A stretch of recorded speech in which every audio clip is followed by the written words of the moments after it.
Voilà, shalom, chers frères et sœurs, soyez abondamment bénis. Que la grâce du Seigneur soit sur vous. Aujourd'hui, nous allons commencer une étude qui est très importante. Et cette étude-là, c'est le livre de l'Apocalypse. Donc, nous allons commencer une étude chapitre par chapitre de tout le livre de l'Apocalypse.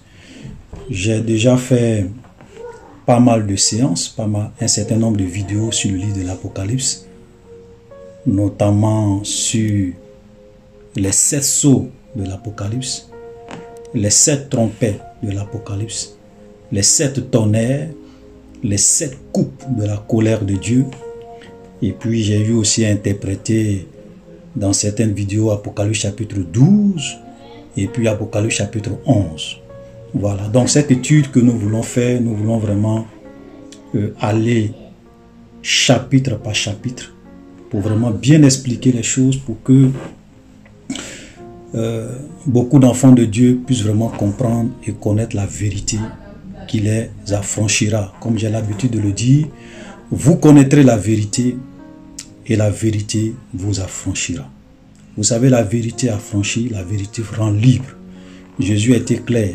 Vous connaîtrez la vérité et la vérité vous affranchira. Mon peuple périt par manque de connaissance. Osée 4:6. Donc, notre objectif, c'est vraiment d'expliquer la parole de Dieu aux frères, d'expliquer la parole de Dieu aux nouveaux convertis, d'expliquer la parole de Dieu à ceux qui nous suivent, pour leur permettre vraiment de pouvoir vivre une vie de sainteté, une vie de pureté, une vie à la gloire de Dieu. Voilà. Donc, nous allons commencer aujourd'hui donc le premier chapitre du livre de l'Apocalypse. Voilà, qui est, pour moi, je pense qui est quand même un livre qui est compliqué, souvent difficile pour le commun des mortels, ok, de comprendre, parce que c'est un livre qui est rempli de symboles, qui est rempli de signes, qui est rempli de beaucoup de choses. Et souvent, les gens n'ont pas forcément la bonne connaissance, la bonne interprétation, la bonne explication des choses. Et donc, nous allons vraiment faire l'effort avec la grâce de Dieu de vous expliquer ce que nous savons, ce que nous avons aussi appris sur ce livre. Nous allons le partager avec vous. Voilà. Alors, je tenais, avant qu'on ne rentre dans le vif du sujet, d'abord être clair sur un certain nombre de points. C'est vrai que le livre de l'Apocalypse est un livre qui suscite beaucoup de divergences de points de vue quant à l'interprétation d'un certain nombre de signes, d'un certain nombre de passages, d'un certain nombre de symboles, d'un certain nombre de chapitres. Voilà. Donc, il se peut que ce que je vais donner comme explication, ou bien ce que je vais dire, ne puisse pas forcément aller dans votre sens. Voilà. Chacun est libre. Voilà. Donc, je ne veux pas créer des polémiques inutiles. Voilà. Et donc, chacun est libre de croire en ce qu'il veut. Chacun est libre d'avoir son point de vue. Je n'impose pas et je ne cherche pas à imposer mes points de vue aux gens. Voilà. Je ne suis le prophète de personne. Je ne suis le pasteur de personne. Je ne suis l'apôtre de personne. Je suis simplement un frère en Christ, ok, à qui Dieu a donné un fardeau et qui prêche, ok, ce que le Seigneur lui a mis à cœur de prêcher. Voilà, donc chacun est libre, ok. Donc je ne veux pas qu'il y ait des polémiques, des débats inutiles. Je suis arrivé à un certain stade dans ma vie aujourd'hui où je évite au maximum les débats folles et inutiles. Voilà, j'ai déjà fait pas mal de débats dans ma vie. J'ai été président de jeunesse, j'ai été ancien dans l'église où j'étais avant de venir ici au Canada. Donc, j'ai participé à beaucoup de débats et souvent je regarde les débats à la télévision. Souvent, je me rends compte que ça n'avance à rien et ça ne fait même pas du bien au corps de Christ. Donc, moi, je ne suis pas dans les débats inutiles. Si tu me demandes ma position, je te la donne. Toi aussi, tu es libre de donner ta position. Si je te dis que je ne suis pas d'accord avec toi, que toi aussi tu me dis que tu n'es pas d'accord avec moi malgré tous les arguments que je t'ai donnés. Toi aussi, je ne suis pas d'accord avec toi malgré tous les arguments que tu m'as donnés. On arrête le débat. Voilà, ça ne sert à rien. Parce que, regardez frère, quelqu'un qui vous donne toutes les explications possibles pour vous montrer que vous avez tort, vous n'êtes pas convaincu. Vous aussi, vous lui montrez toutes les explications possibles pour lui montrer qu'il a tort, il n'est pas convaincu. Arrêtez le débat.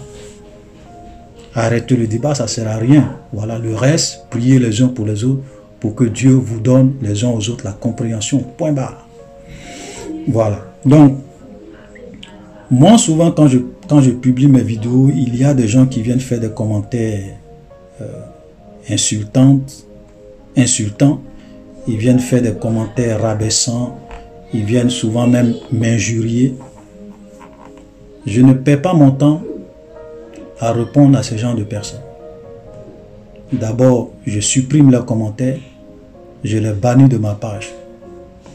Un point, c'est tout. Voilà. Vous voyez, l'œuvre que je fais, moi, je ne le fais pas pour de l'argent. Je ne le fais pas pour ma propre gloire. Je ne le fais pas aussi parce que je n'ai rien à faire. Je travaille en semaine, du lundi au vendredi. Voilà. Et souvent, samedi, dimanche, c'est le jour où je prends souvent pour faire mes enseignements, pour faire le montage. Ça me prend beaucoup de temps, ça me prend beaucoup d'heures. Voilà.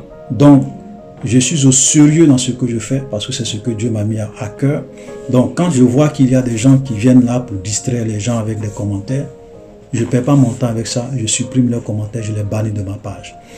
Voilà. Comme je le disais tantôt, je ne suis le pasteur de personne, je ne suis le prophète de personne. Chacun est libre d'aller écouter n'importe quel homme de Dieu sur Internet. Aujourd'hui, il y en a plein. Vous avez toutes sortes de pasteurs, toutes sortes de prophètes pour vous enseigner ce que vous avez envie d'entendre. Il y a des pasteurs, leur spécialité, c'est de vous prêcher la bénédiction matérielle. C'est de vous dire, vous allez réussir. C'est de vous dire, vous allez gouverner le monde. C'est de vous dire, vous allez prospérer. Il y en a plein. Il y a aussi d'autres qui passent tout leur temps à vous parler de sorcellerie, les sorciers de vos familles, à détecter les sorciers de vos familles. Voilà, il y en a plein. Donc, chacun est libre d'aller écouter le genre de pasteur qu'il veut. Voilà. Ma page, je le fais pour un groupe spécifique de personnes. Et je pense que c'est Dieu qui va les attirer pour qu'ils puissent connaître la vérité. Donc, je ne suis pas là pour jouer. Voilà. Je ne suis pas là pour distraire les gens. Donc, quand je vois que quelqu'un est là pour distraire les gens, voilà, je le bannis. C'est aussi simple que ça. Ok?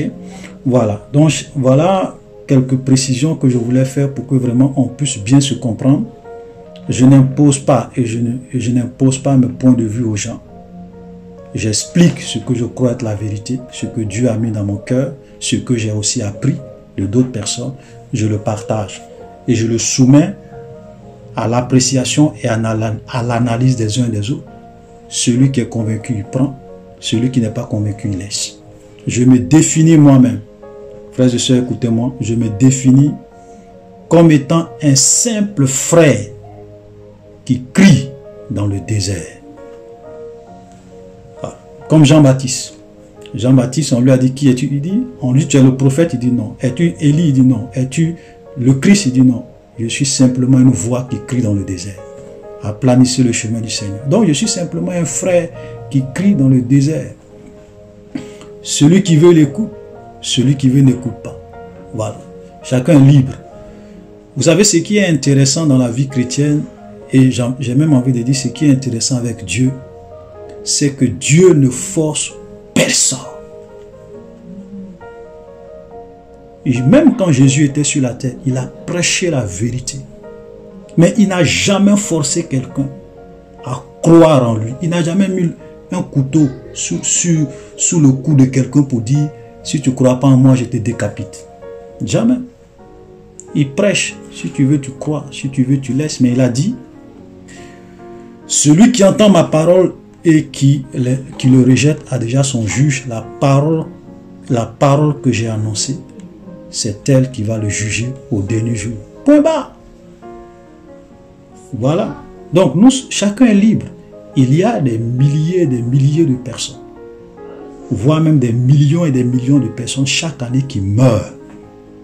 Il y a d'autres qui vont au paradis, il y a d'autres qui vont à l'enfer. Mais Dieu ne va jamais empêcher quelqu'un d'aller à l'enfer. Vous savez, Dieu a la possibilité de convaincre tous les hommes du monde. Il a la puissance, il a la force pour convaincre tout le monde de le suivre. Par la force, mais il ne le fait pas. Si Dieu voulait que tous les hommes croient en lui, il peut les envoyer chacun à l'enfer pour aller voir pour aller expérimenter des choses. Et quand ils allaient venir, ils allaient changer. Mais Dieu ne fait pas. Pourquoi? Parce que nous sommes des êtres libres. Nous sommes dotés d'un libre arbitre. Voilà. C'est pour cela que Dieu ne s'impose pas à l'homme. Il met devant toi la vie et la mort. Et il te dit même, choisis la vie afin que tu puisses vivre. Mais tu peux dire, moi je ne choisis pas la vie. Je préfère vivre dans le péché, vivre dans le mal, vivre comme je veux et mourir et aller à l'enfer. C'est un choix. Dieu ne force personne. Voilà. Donc, nous aussi, en tant que des enfants de Dieu, nous devons avoir l'attitude de Dieu. Nous ne devons forcer personne. Vous exposez l'évangile, vous prêchez la vérité avec amour, avec humilité. Mais ne forcez personne. Chacun est libre. Chacun est libre de faire son choix. Et en fonction du choix que chacun fait dans ce monde, il va assumer après sa mort. Alléluia. Voilà. Donc, c'était la mise au point que je voulais faire avant de commencer cette étude. Donc nous allons procéder de la même manière que nous allons procéder de la même manière que nous l'avons fait avec le livre de Matthieu, c'est-à-dire que chapitre par chapitre. Amen. Voilà. Donc le livre de l'Apocalypse, ou on peut même dire le livre de la Révélation, c'est le dernier livre de la Bible. Voilà. C'est un livre qui est rempli de symboles, qui est rempli d'images. Voilà. Et souvent, c'est pas c'est pas vraiment facile de comprendre. Mais Dieu nous explique sa parole. Dieu nous ouvre les yeux sur sa parole. Donc, tout ce que je vais dire aujourd'hui, le crédit ne revient pas à moi. Voilà. Le crédit, j'ai plus envie de donner le crédit à un homme de Dieu qu'on appelle Zach Pounet. Voilà. Qui est vraiment un papa, un pasteur, un apôtre. Voilà, un bâtisseur d'église. Et c'est un Indien. Donc, ce que je vais vraiment faire, la plupart des choses que je vais vous expliquer, je me suis beaucoup inspiré de ses enseignements. Voilà, donc c'est à lui que revient le crédit. Et par lui aussi, c'est à Dieu que revient le crédit. Parce que c'est Dieu qui nous ouvre les yeux pour comprendre les Écritures. Voilà. Ce livre est un livre que le diable n'aime pas.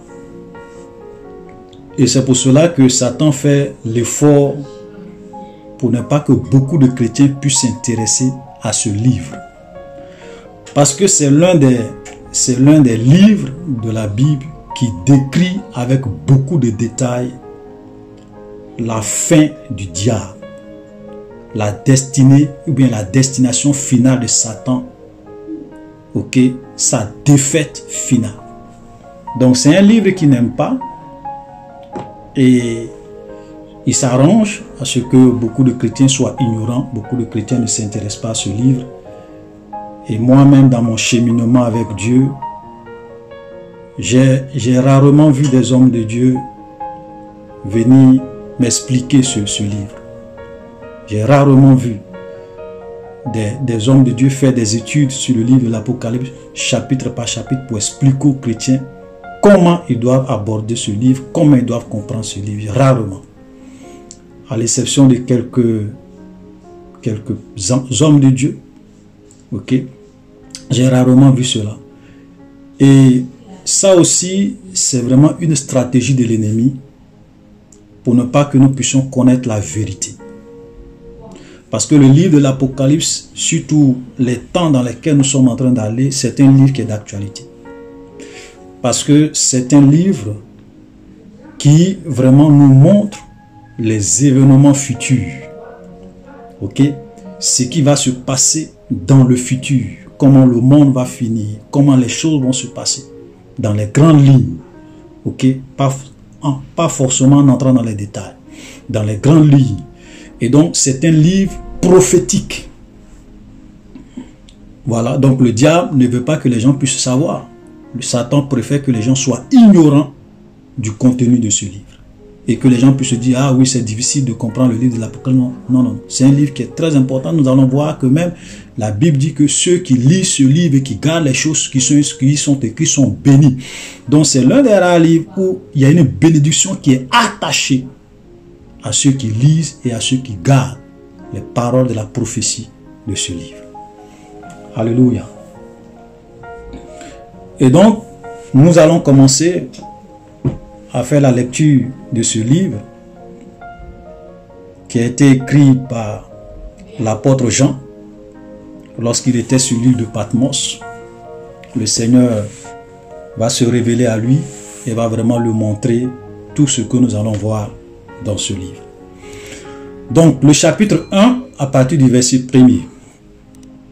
Révélation de Jésus-Christ que Dieu lui a donné pour montrer à ses serviteurs les choses qui doivent arriver bientôt et qu'il a fait connaître par l'envoi de son ange à son serviteur Jean. Donc d'abord, nous voyons dans ce premier verset un certain nombre de choses. Mais d'abord, je vais continuer, on va s'arrêter au verset 3 puis on va revenir. Lequel, verset 2, lequel a attesté la parole de Dieu, le témoignage de Jésus-Christ, tout ce qu'il a vu. Heureux celui qui lit et ceux qui entendent les paroles de la prophétie et qui gardent les choses qui sont écrites car le temps est proche. Alléluia. Donc, il y a un certain nombre de choses que nous devons vraiment comprendre. Voilà, avant même d'entrer, avant même de continuer concernant le livre de l'Apocalypse, le premier chapitre. D'abord, le premier verset que nous avons lu nous montre clairement que le livre de l'Apocalypse, c'est d'abord la révélation de Jésus-Christ. Ce n'est pas la révélation de Jean, ce n'est pas la révélation d'un homme, ce n'est pas la révélation d'une église, mais c'est la révélation de Jésus-Christ. Voilà, ça c'est vraiment très important.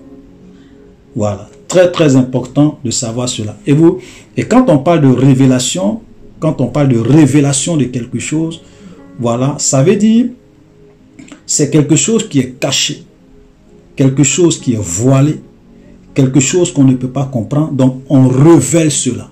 Donc Dieu vient et il dévoile cela, il expose cela, il montre cela pour que nous puissions comprendre. C'est ça la révélation. Donc ça veut dire que si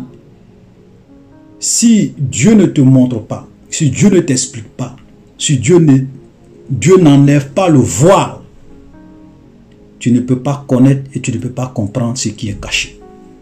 Donc ça devient une révélation à partir du moment où Jésus expose, Jésus explique, Jésus ôte le voile, ok, pour que tu puisses comprendre. Donc très important, la révélation de Jésus-Christ. Maintenant, la deuxième chose, c'est que cette révélation est montrée à ses serviteurs. Parce qu'il dit révélation de Jésus-Christ que Dieu lui a donné pour montrer à ses serviteurs les choses qui doivent arriver bientôt. Voilà. Donc, ce livre-là n'est pas destiné aux païens. Ce livre-là n'est pas destiné à ceux qui ne sont pas les serviteurs de Dieu. Ce livre-là n'est pas destiné à ceux qui sont les chrétiens de nom.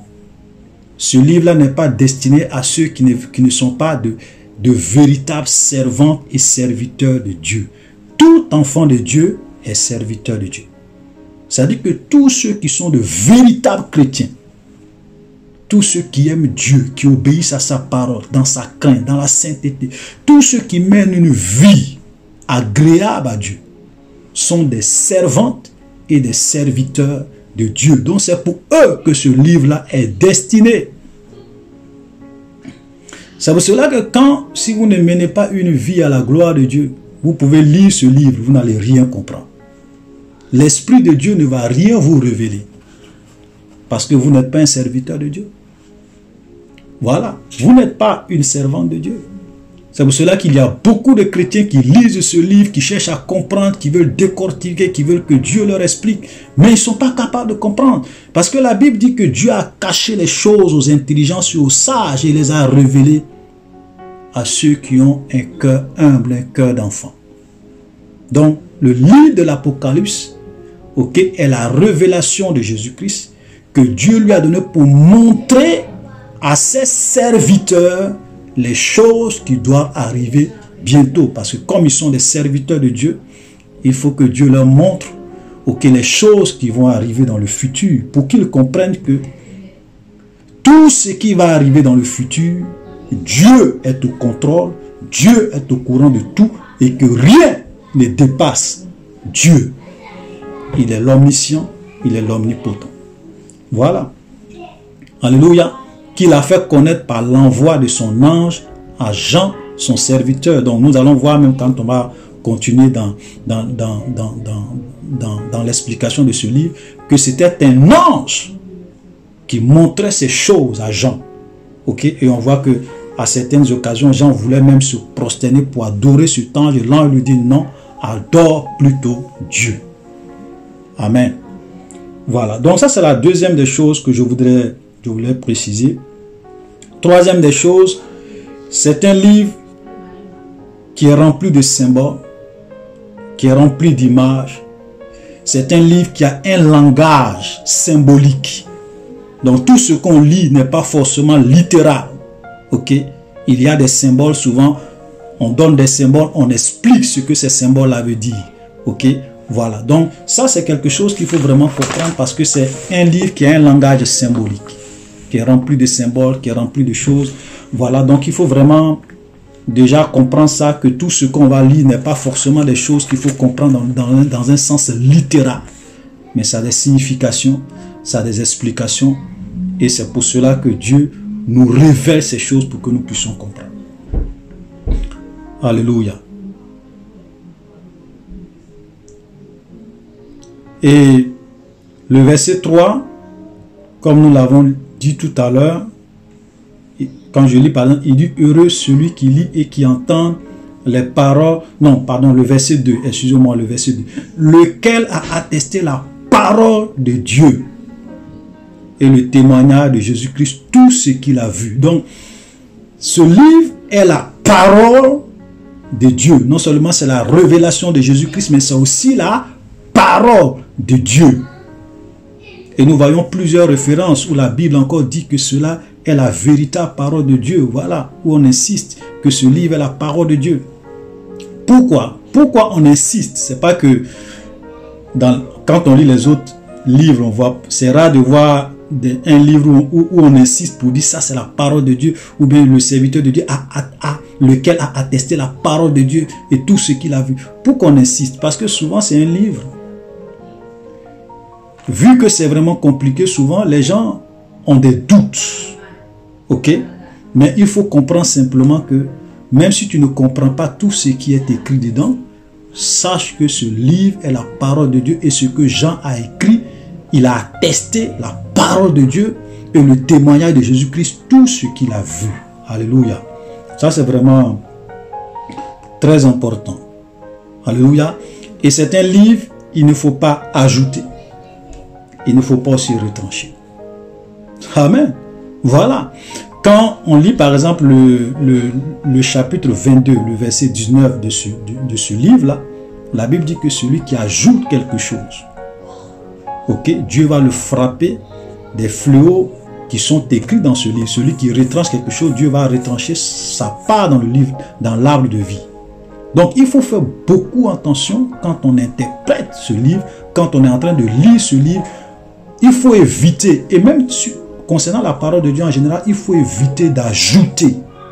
Il faut éviter de retrancher. Par exemple, souvent il y a des gens qui veulent expliquer ce que les 7 tonnerres ont dit. Alors que Jean lui-même qui a entendu ce que les 7 tonnerres ont dit, il était prêt à écrire. Mais Dieu lui a dit, scelle ce qu'ont dit les 7 tonnerres et ne l'écris pas. Donc Jean n'a pas écrit ce que les 7 tonnerres ont dit. Mais pourquoi il y a des gens qui veulent forcément venir se croire plus spirituels et expliquer ce que Dieu n'a pas voulu qu'on explique et ajouter à la parole de Dieu? Frère, nous devons faire beaucoup attention. Vous savez, quand vous êtes en train d'interpréter la Bible, Ce que Dieu ne dit pas, ne dit rien là-dessus. Voilà. Ce que Dieu n'a pas dit, il ne faut pas dire. Il ne faut pas ajouter, il ne faut pas retrancher. C'est parce que la parole de Dieu, sur la parole de Dieu, on ne doit rien ajouter, on ne doit rien retrancher. Amen. Amen. Et il dit, lequel a attesté la parole de Dieu et le témoignage de Jésus-Christ, tout ce qu'il a vu. Donc ce livre-là, c'est aussi le témoignage de Jésus-Christ. Voilà. C'est le témoignage, c'est-à-dire que quand on lit ce livre, Jésus est le centre de ce livre. Ce livre rend témoignage à Jésus-Christ. Et nous devons interpréter ce livre au travers de Jésus-Christ. C'est au travers de lui qu'on peut comprendre ce livre. Parce que c'est le témoignage de Jésus-Christ, lequel a attesté la parole de Dieu et le témoignage de Jésus-Christ, tout ce qu'il a vu. Amen. Verset 3. Heureux celui qui lit et ceux qui entendent les paroles de la prophétie et qui gardent les choses qui y sont écrites, car le temps est proche. Donc, ici, quand on dit heureux, c'est pas... Il faut remplacer le mot heureux comme étant béni. Je dirais béni est celui qui lit et ceux qui entendent les paroles de la prophétie et qui gardent les choses qui sont écrites, car le temps est proche. Quand vous prenez la version anglaise, on est blessé. Ça veut dire béni est celui. C'est pas heureux, parce que quand heureux, ça dénature un peu le sens. Donc il y a une bénédiction qui est attachée à celui qui lit ce livre. En un mot, à celui qui partage le contenu de ce livre, à celui qui aime ce livre, à celui qui lit ce livre, et surtout qui garde, en un mot, qui met en pratique les choses qui sont écrites. Parce que l'objectif, quand Dieu nous donne sa parole, c'est quoi? Ok? Nous pouvons lire. Pourquoi Dieu nous donne sa parole? Nous pouvons voir cela. Pourquoi Dieu nous donne sa parole?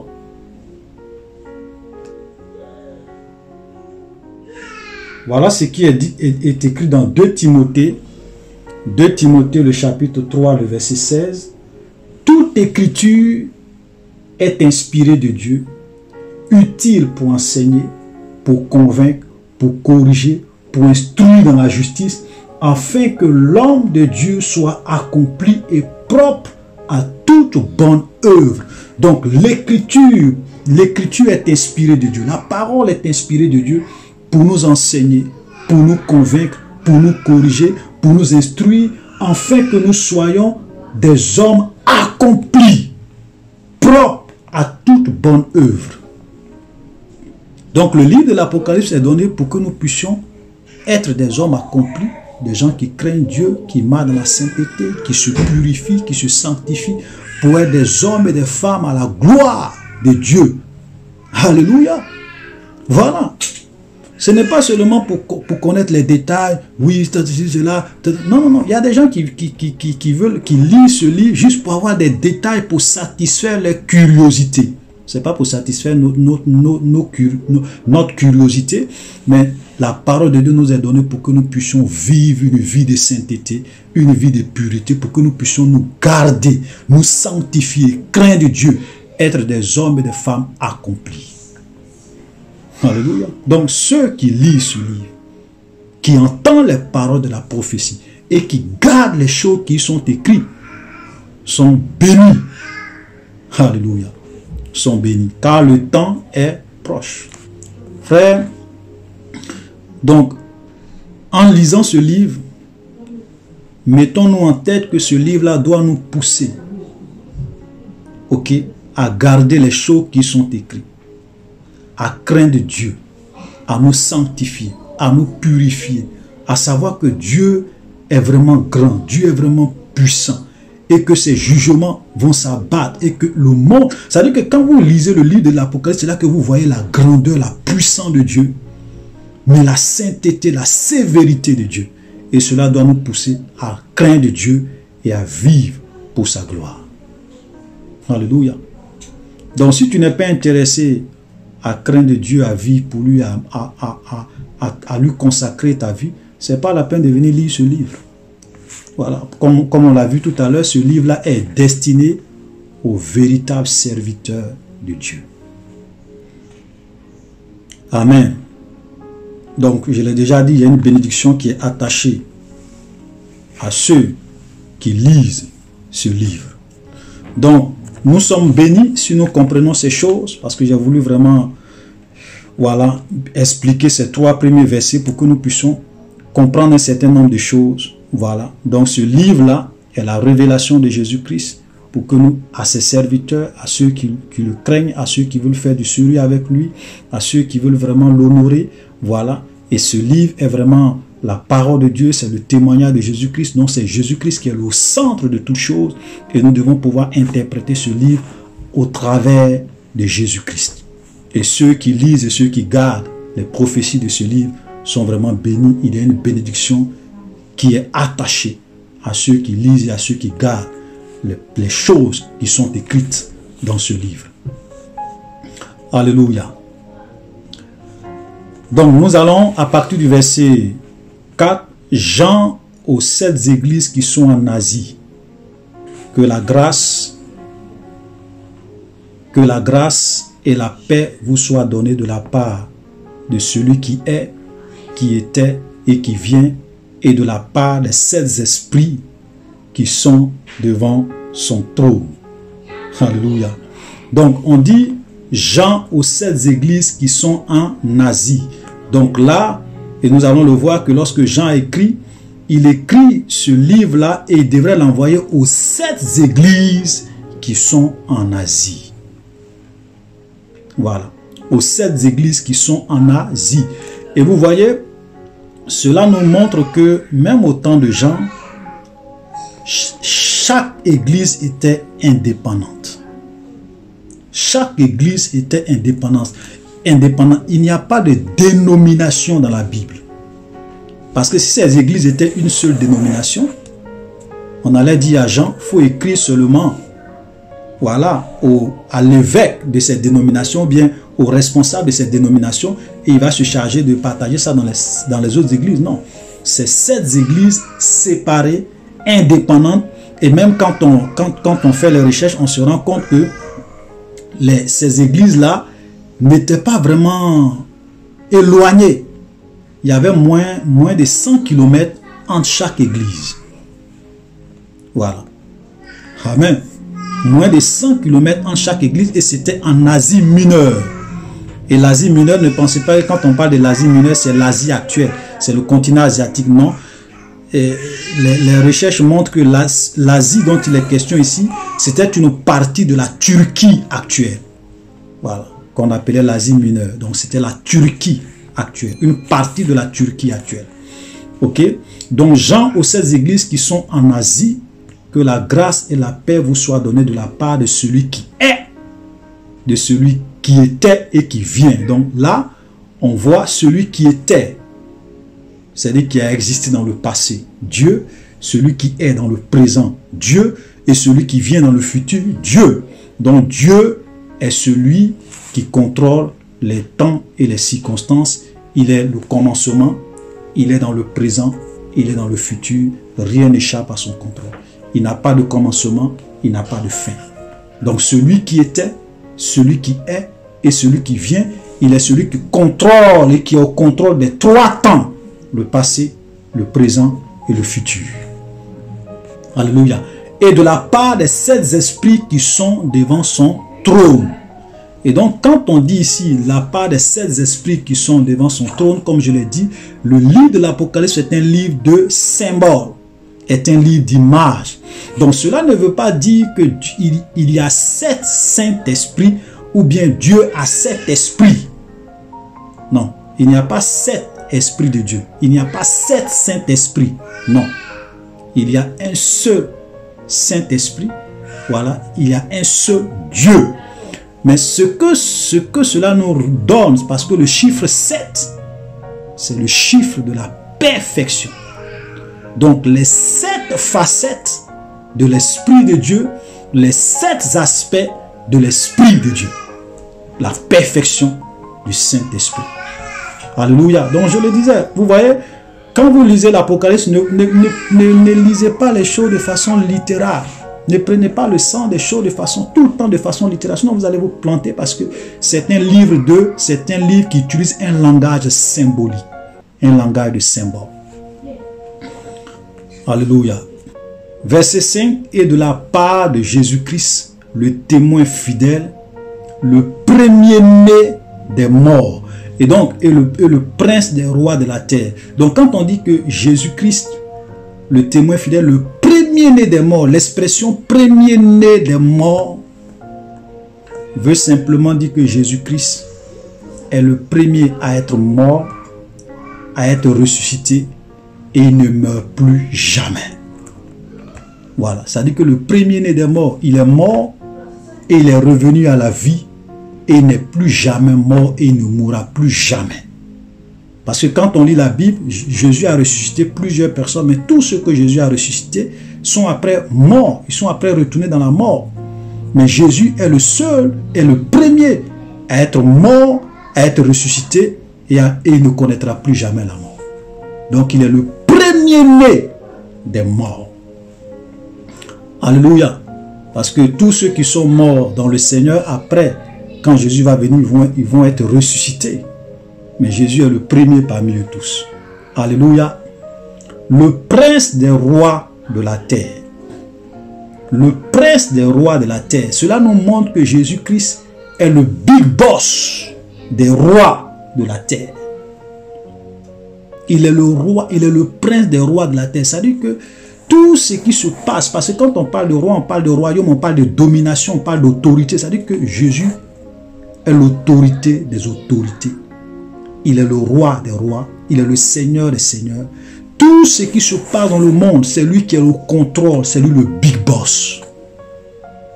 Rien n'échappe à son contrôle. C'est pour cela qu'on peut voir des choses qui souvent arrivent, ça nous dépasse, on se pose des questions, on dit mais où est Dieu? Mon frère, ma soeur, laisse-moi te dire que Dieu est au contrôle de toutes choses. Voilà, il est le prince des rois de la terre. Quand on lit, avant de monter au ciel, quand il est en train de monter au ciel, qu'est-ce qu'il a dit à ses disciples? Tout pouvoir m'a été donné dans le ciel et sur la terre. Je suis le roi des rois. Je suis le commandant en chef. Alléluia. À celui qui nous a aimés et qui nous a délivrés de nos péchés par son sang. Frère, vous comprenez ce verset-là? Dieu nous a aimés, car Dieu a tant aimé le monde qu'il a donné son Fils unique, afin que quiconque croit en lui ne périsse point, mais qu'il ait la vie éternelle. Donc Dieu nous a aimés. Il a donné sa vie pour nous. Il nous présente le salut. Celui qui croit en moi a la vie éternelle. Voilà, donc tous ceux. Et il a fait par amour. Dieu nous a aimés et Dieu nous aime encore. Alléluia. Et il nous a délivrés de nos péchés par son sang. Jésus nous a délivrés de notre péché par son sang. Frère, c'est pour cela que il n'est pas normal et j'ai envie de dire, il n'est pas concevable, amen, que nous puissions nous dire enfants de Dieu et être dominés par le péché. C'est pas normal. C'est pas normal parce que pour Jésus est venu pour nous délivrer et il nous a délivrés de nos péchés. Maintenant, si Jésus t'a délivré de tes péchés, comment se fait-il qu'aujourd'hui tu es dominé par le péché? Comment se fait-il qu'aujourd'hui tu es dominé par la masturbation, par la fornication, par l'adultère, par le mensonge, par la pornographie, par les calomnies, par les critiques, par l'alcool, par la cigarette, par la méchanceté, par la cupidité, par à l'idolâtrie. Comment tu peux expliquer ça?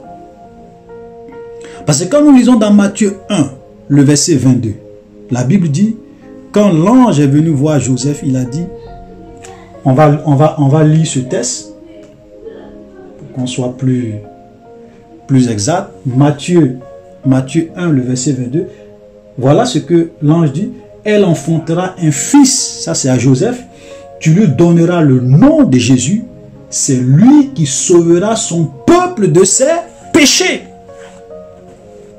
Et comme je le disais lorsque nous étions en train de faire l'étude sur le livre de Matthieu, j'ai dit, la première fois dans le livre de Matthieu qu'on parle de Jésus, on dit que c'est celui qui sauvera son peuple de ses péchés. Et là, nous voyons encore celui qui nous a aimés et qui nous a délivrés de nos péchés par son sang. Alléluia.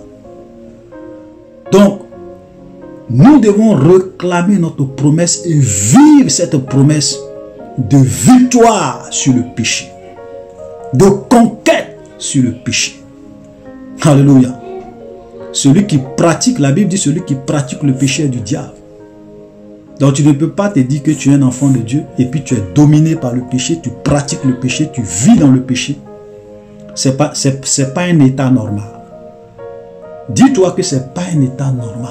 Et tu dois chercher la face de Dieu. Tu dois implorer le Seigneur pour dire, Seigneur, tu es venu pour me délivrer de mes péchés.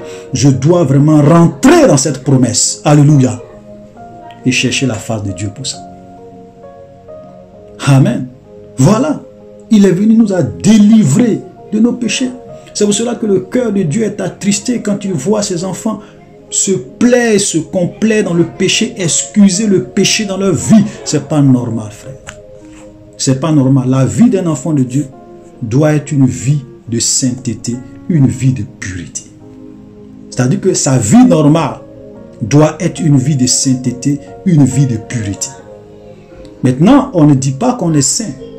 On ne dit pas qu'on est arrivé à un certain niveau où on ne peut pas pécher. Non. On ne dit pas que non, on ne peut plus jamais pécher. Non.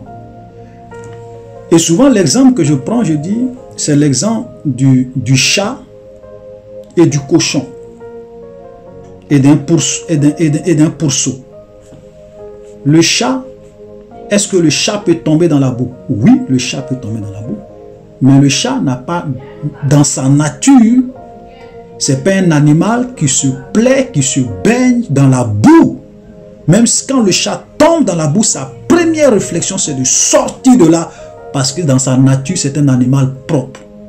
Mais vous prenez un cochon, mais lui, il se plaît dans la boue parce que c'est dans sa nature, il se plaît, il aime ça, il est content, ça ne lui dit rien. Quand il voit la boue, il est content.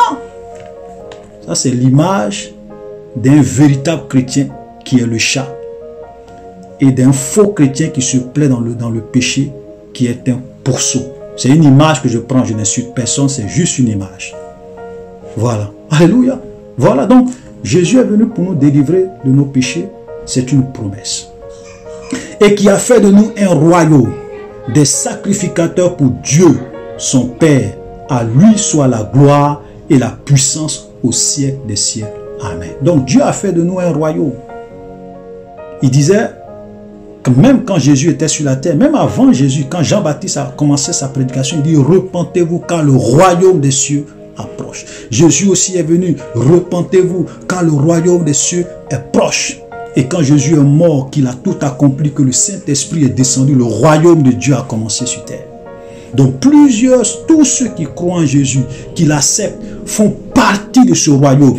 Et nous verrons la manifestation de ce royaume lorsque Jésus reviendra. Amen. Vous voyez, souvent, il y a des gens qui mentent aux enfants de Dieu. Et je vais vous montrer un test en quoi est-ce qu'ils mentent aux enfants de Dieu.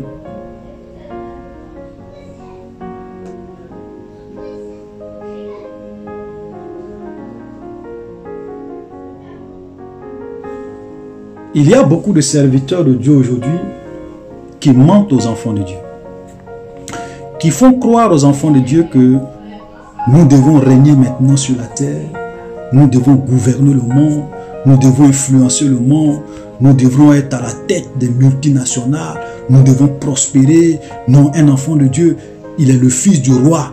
Donc, si tu es un roi, si tu es le fils, si tu es chrétien, c'est que tu es le fils du roi, tu es le fils d'un président.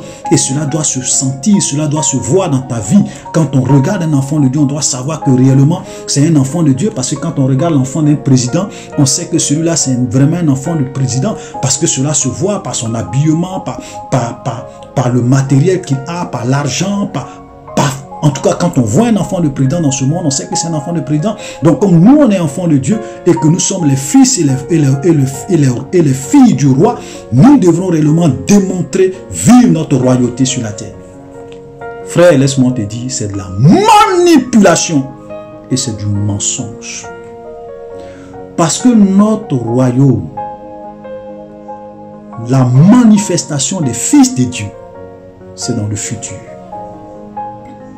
Regardez ce que la Bible nous dit. Dans 1 Jean chapitre 3, le verset 2.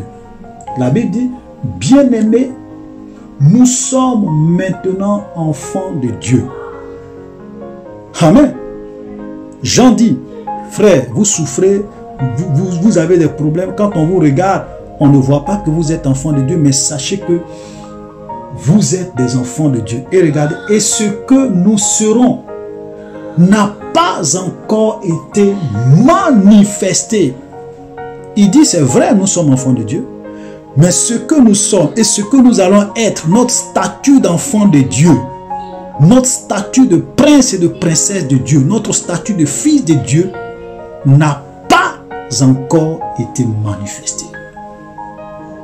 C'est pour cela que nous souffrons, nous sommes rejetés, nous sommes persécutés. Beaucoup de chrétiens sont tués dans plusieurs pays à cause de leur foi. Ils sont enfants de Dieu, mais ce qu'ils sont n'a pas encore été manifesté. Et il dit, mais nous savons que lorsque cela sera manifesté, nous serons semblables à lui, parce que nous le verrons tel qu'il est. Et quand est-ce que... Il dit, lorsque cela va se manifester, nous serons semblables à lui. Et nous tous, nous savons que nous allons être semblables à Jésus. Lorsqu'il va revenir, nous allons revêtir un corps glorieux. Nous allons être enlevés à sa rencontre. C'est là que nous allons, notre statut d'enfant de Dieu sera manifesté. Donc tous ces faux pasteurs qui vous font croire que les chrétiens doivent régner maintenant, ils doivent gouverner maintenant, ils doivent dominer le monde, ce sont des manipulateurs. Voilà, tous ces pasteurs qui défendent l'évangile de prospérité, ce sont des manipulateurs. Ce que nous serons n'a pas encore été manifesté. C'est pourquoi la Bible dit que la création tout entière soupire, ok, et elle est dans une attente désir pour la manifestation et la révélation des fils de Dieu. C'est un événement futur. La création tout entière soupire la manifestation des fils de Dieu. Elle attend la manifestation des fils de Dieu. Alléluia. Voilà. Donc il faut que ça soit clair. Donc c'est vrai que nous sommes des fils. Nous sommes des... Il dit qui a fait de nous un royaume. Ok, nous sommes des rois. Nous sommes des fils et nous sommes des fils du roi. Nous sommes des princes et des princesses. Mais ce que nous serons n'a pas encore été manifesté. Ça, il faut le comprendre. C'est lorsque Jésus va venir nous chercher que ce que nous sommes va être manifesté, va être visible. Alléluia. Qui a fait de nous un royaume des sacrificateurs pour Dieu son Père. À lui soit la gloire et la puissance au siècle des siècles. Voilà, donc nous sommes des sacrificateurs. Tous les enfants de Dieu sont des sacrificateurs. Et Jésus lui-même est le principal sacrificateur, est le souverain sacrificateur. Mais il a fait de nous des sacrificateurs. Tous les enfants de Dieu sont des sacrificateurs. Dans l'Ancien Testament, il y avait les Lévites qui pouvaient être des sacrificateurs. Mais dans le Nouveau Testament, tous ceux qui acceptent Jésus, qui sont des véritables enfants de Dieu, Dieu a fait d'eux un royaume, Dieu a fait d'eux des sacrificateurs pour Dieu son Père. Alléluia. Voici il vient, verset 7, avec les nuées, et tout œil le verra, même ceux qui l'ont percé, toutes les tribus de la terre se lamenteront à cause de lui. Oui, amen. Excusez-moi. Donc cela nous parle du retour de Jésus. Voilà. Donc même, vous voyez, Jésus revient. Et la Bible dit que tout œil le verra. Même les Juifs qui l'ont percé, les Juifs qui l'ont crucifié. Parce que quand Jésus a été crucifié, ils l'ont percé. La Bible dit que tout œil le verra, même ceux qui l'ont percé. Et toutes les tribus de la terre se lamenteront à cause de lui. Alléluia. Alléluia. Verset 8. Je suis l'alpha et l'oméga, dit le Seigneur, celui qui est, qui était et qui vient, le Tout-Puissant. Alléluia. Il est l'alpha et l'oméga. Quand la Bible dit que Dieu est l'alpha et l'oméga ce sont des lettres grecques. Si on envoie ça dans l'alphabet français, on dira je suis A et je suis Z. La lettre A, c'est la première lettre de l'alphabet. Voilà. Et la lettre Z, c'est la dernière lettre de l'alphabet. Donc, je suis A et je suis Z. Je suis l'alpha et l'oméga. Je suis le commencement et je suis la fin. Alléluia. Frère, Dieu est le commencement de ta vie parce que c'est lui qui te donne la vie. Mais il est la fin de toutes choses. C'est-à-dire qu'il est la dernière personne que tu vas rencontrer avant d'aller à l'enfer ou bien au paradis. Voilà. Il est la dernière personne que tu vas rencontrer pour ceux qui doivent aller à l'enfer avant d'aller à l'enfer. C'est-à-dire qu'il est A et il est Z. Il est au début et il est à la fin. Il est le premier et il est le dernier. Rien n'échappe. Pendant que tu es sur la terre, tu peux le négliger. Mais frère, il est l'alpha, il est l'oméga. Il est l'alpha, il est l'oméga. Alléluia. Le dit le Seigneur, celui qui est, qui était et qui vient. Le passé, le présent, le futur. Il est au contrôle. Il est le Tout-Puissant. Il dit à Jean que je suis le Tout-Puissant. C'est-à-dire que tout ce que tu vas voir, il ne faut même pas avoir peur. Tout ce que tu vas voir, il ne faudrait même pas que ça t'effraie. Parce que je suis le Tout-Puissant. Je suis celui qui est au contrôle de toutes choses. Alléluia. Et quand on est en train de lire le livre de l'Apocalypse, il faut toujours avoir ça en tête. Il faut toujours mettre dans sa tête que Dieu est l'alpha, il est l'oméga, il est le Tout-Puissant. Pour ne pas avoir peur des événements qu'on voit dans le livre de l'Apocalypse. Parce que Dieu est au contrôle de tout ça. Donc, Apocalypse chapitre 1, le verset 9. Moi, Jean, votre frère, qui est part avec vous à la tribulation et au royaume, et à la persévérance en Jésus-Christ, j'étais sur l'île appelée Patmos à cause de la parole de Dieu et du témoignage de Jésus-Christ. Donc, ce verset 9-là, nous voyons que Jean va s'introduire. Donc, il se présente. Et regardez la manière dont Jean se présente. Il dit, moi Jean, votre frère. Voilà. Vous voyez, Jean n'a pas utilisé un titre pompeux pour dire, moi Jean, l'archibishop. Il n'a pas dit, moi Jean, le révérend pasteur. Il n'a pas dit, moi Jean, le prophète international. Il dit, moi Jean, votre frère. Je suis simplement votre frère. Alléluia. Voilà, vous voyez, c'est là que vous voyez la marque des véritables serviteurs de Dieu. Ce ne sont pas des gens qui sont orgueilleux. Ce ne sont pas des gens qui se font appeler par des titres, par des noms. Voilà, aujourd'hui vous avez plein de pasteurs qui se font appeler révérend pasteur. Révérend pasteur. Le terme révérend pasteur, ça n'existe pas dans la Bible. Quand nous lisons la Bible, il y a 5 ministères. Apôtres, prophètes, docteurs, évangélistes, voilà, pasteurs. Voilà les 5 ministères qui sont dans la parole de Dieu. Aujourd'hui, on voit que dans l'église du Seigneur, il y a aujourd'hui un mélange. Les gens se donnent des noms. Il y a des pasteurs même qui se font appeler Melchizedek. Alors que Melchizedek, quand on lit la Bible, Melchizedek, c'est Jésus-Christ de Nazareth. C'est Dieu lui-même. Vous voyez, frère, dans quel état aujourd'hui l'église se trouve. C'est pour cela que je vous exhorte, frère. N'appelez personne dans ce monde révérend pasteur.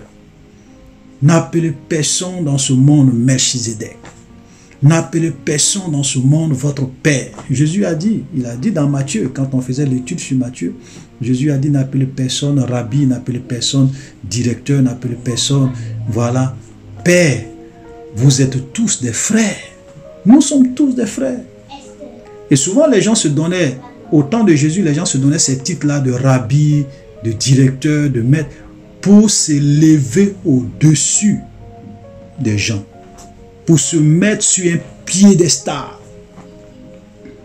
Et Jésus n'aimait pas ça. Avant tout, nous sommes d'abord des frères et sœurs. Nous sommes des enfants de Dieu. Voilà, vous savez, il n'y a pas de plus grand honneur que de se faire appeler frère de Jésus-Christ. Je suis le frère de Jésus, je suis la sœur de Jésus. Il n'y a pas de plus grand honneur que de s'appeler frères et sœurs. C'est un honneur. Parce que la Bible dit que nous sommes co-héritiers avec Jésus. Ça veut dire que nous sommes comme les petits frères et les petites sœurs de Jésus. Voilà. Donc frères, évitez. Ne vous laissez pas emballer. Aujourd'hui, vous avez beaucoup d'hommes de Dieu orgueilleux, beaucoup de pasteurs orgueilleux qui se donnent des titres pompeux pour vous influencer, pour vous intimider. Papa, papa, maman, maman, maman, maman pasteur. Il y a des femmes de pasteurs, quand vous ne les appelez pas maman pasteur, c'est comme vous leur avez manqué de respect, c'est comme un scandale. C'est malheureux aujourd'hui ce qu'on voit dans l'église. Et nous devons quitter dans ça. Alléluia. Regardez Jean. Il dit, moi Jean, votre frère. Et même quand nous lisons la Bible, nous voyons que souvent, quand les apôtres ont trop mis sur leur titre, c'est peut-être leur titre, soit peut-être d'apôtre ou bien de pasteur. Quand on voit l'apôtre Paul, quand il écrit, il dit, apôtre, moi Paul, apôtre de Jésus-Christ. Voilà. Mais il ne va pas se faire appeler archi-apôtre, archi-bishop, révérend apôtre. Tout ça, ce n'est pas biblique. Et nous devons condamner ça avec force. Alléluia. Donc moi, Jean, votre frère, qui est part avec vous à la tribulation et au royaume et à la persévérance en Jésus-Christ. J'étais dans l'île appelée Patmos à cause de quoi? À cause de la parole de Dieu et du témoignage de Jésus-Christ. Donc voilà un homme de Dieu, et même quand nous lisons l'histoire des apôtres, c'était des gens qui ont beaucoup souffert. C'était des gens qui ont beaucoup subi pour le Seigneur. Et là, Jean était sur une île. Il était exilé sur une île qu'on appelait l'île de Patmos à cause de quoi? À cause de la parole de Dieu. À cause de son message, à cause de l'évangile. Voilà, il était en exil. Et il dit, je pars avec vous à la tribulation, à la souffrance, aux difficultés, aux problèmes, aux épreuves de la vie. Frères, c'est pour cela que nous devons comprendre que la vie chrétienne n'est pas forcément une vie de confort. La vie chrétienne n'est pas forcément une vie de bénédiction matérielle. La vie chrétienne n'est pas une vie forcément de prospérité. Aujourd'hui, on ne fait pas comprendre aux chrétiens que la vie chrétienne, c'est aussi la souffrance, c'est aussi les épreuves, et que même on peut se faire tuer, on peut mourir à cause de la parole de Dieu. On peut être rejeté à cause de la parole de Dieu. La Bible nous dit clairement que tous ceux qui veulent vivre pieusement pour le Seigneur seront persécutés. Voilà. Donc il faut vraiment qu'on arrête. Frère, la vie chrétienne, c'est une vie de difficulté. Si vous voulez réellement servir Dieu, si vous voulez réellement faire la volonté de Dieu, il peut arriver que vous allez passer par des moments de tribulation, par des moments de difficulté, par des persécutions. Il y a des gens souvent parce qu'ils sont chrétiens, même dans leur lieu de travail, ils sont persécutés, ils sont haïs. On leur met les bâtons dans les roues. Pourquoi? Peut-être parce que leur chef de service ou bien leur directeur est un franc-maçon ou bien voilà, ou bien ils ne les aiment pas ou bien ils sont possédés. Il y a des gens qui peuvent être possédés et qui peuvent vous haïr et vouloir vous faire du mal sans cause. Vous pouvez être une jeune fille, les gens vont se moquer de vous parce que vous ne voulez pas faire comme les jeunes filles de votre âge, vous ne voulez pas vous habiller comme les jeunes filles de votre âge. Les gens vont se moquer de vous, ils vont trouver que vous êtes dépassé, vous êtes ceci, cela. Ils vont vous humilier, vous rabaisser. Donc, d'une manière ou d'une autre, quand on veut suivre Jésus, on va subir la persécution. Donc aujourd'hui, l'évangile que les gens prêchent, c'est un faux évangile. Dieu veut que tu sois riche, Dieu veut que tu sois prospère, Dieu veut que tu gouvernes, tu dois impacter le monde, tu es un champion. Frère, nous sommes appelés des champions dans la prière. Nous sommes des champions dans l'évangélisation. Nous sommes appelés des champions dans la sainteté, dans la pureté, dans la crainte de Dieu. Voilà là où Dieu veut qu'on soit des champions. Mais on ne sait pas pour être des champions, pour dominer sur les autres, pour amasser des richesses dans ce monde, pour vouloir influencer ce monde, impacter ce monde. Jésus a été clair, il dit ce monde est sous la puissance du diable. Et quand on lit la Bible, lorsque le diable est venu tenter Jésus, qu'est-ce qu'il lui a dit? Il dit, je suis prêt à te donner tous les royaumes de ce monde et leur gloire, si tu te prosternes devant moi et m'adores. Voilà la proposition que le diable a fait à Jésus. Et Jésus lui a dit non. Parce qu'il est écrit que tu dois adorer Dieu seul. Frère, laissez-moi vous dire que la plupart des gens que vous voyez dans ce monde, les grands stars, les gens qui influencent le monde, des multimilliardaires, les directeurs dans les multinationales, la plupart des présidents que vous voyez qui dirigent ce monde, ce sont des gens qui se sont prosternés devant le diable pour être là où ils sont. C'est pour cela que la plupart d'entre eux sont des francs-maçons, ce sont des satanistes, ce sont dans les sciences occultes. Voilà. Que personne ne vous trompe. Donc nous ne sommes pas dans ce monde pour mener tout le temps une vie de confort. Il y a les épreuves, il y a les difficultés dans la vie chrétienne. Et nous devons être prêts à surmonter tout cela pour la gloire du Seigneur Jésus. Alléluia. Donc moi, Jean, votre frère qui est part avec vous à la tribulation et au royaume, j'étais sur l'île appelée Patmos à cause de la parole de Dieu et du témoignage de Jésus-Christ. Je fus, verset 10, je fus ravi au jour du Seigneur et j'entendis derrière moi une voix forte comme le son d'une trompette et qui disait, ce que tu vois, écris-le dans un livre et envoie-le aux 7 églises, à Éphèse, à Smyrne, à Pergame, à Thyatire, à Sardes, à Philadelphie et à Laodicée. Voilà, excusez-moi. Voilà, donc il dit, je fus ravi en esprit au jour du Seigneur. Ici, quand il dit au jour du Seigneur, le jour du Seigneur au temps des apôtres, c'était le jour où Jésus-Christ était ressuscité. Donc les gens appelaient ça le jour du Seigneur parce que c'est le jour où le Seigneur, le jour de la semaine où Jésus-Christ est ressuscité. Et le jour où le Seigneur Jésus-Christ est ressuscité, c'était un dimanche, le premier jour de la semaine. Parce que quand vous prenez chez les Juifs, le dernier jour de la semaine, c'est le samedi. Le jour du sabbat. Le premier jour de la semaine, c'est le dimanche. Donc le jour du Seigneur, pour les apôtres, était en fait le dimanche. Amen. Donc ils appelaient ça le jour du Seigneur. Donc c'est ce jour-là que réellement il va entendre une voix et il va être ravi en esprit et il va entendre le son d'une trompette. Et qu'est-ce que cette voix-là lui disait? Il dit, ce que tu vois, écris-le dans un livre et envoie-le aux 7 églises. Et il va citer les 16 églises. Éphèse, Smyrne, Pergame, Thyatire, Sardes, Philadelphie, Laodicée. Vous voyez? Et quand on fait des recherches, on se rend compte que ces 7 églises étaient pratiquement dans la même zone, dans la même région.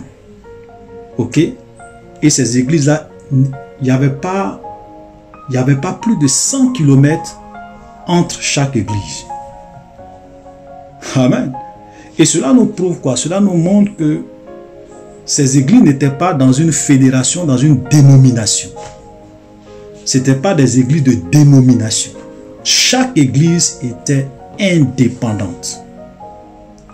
Et l'avantage que vous avez est dans le plan de Dieu. Dieu veut que les églises soient indépendantes.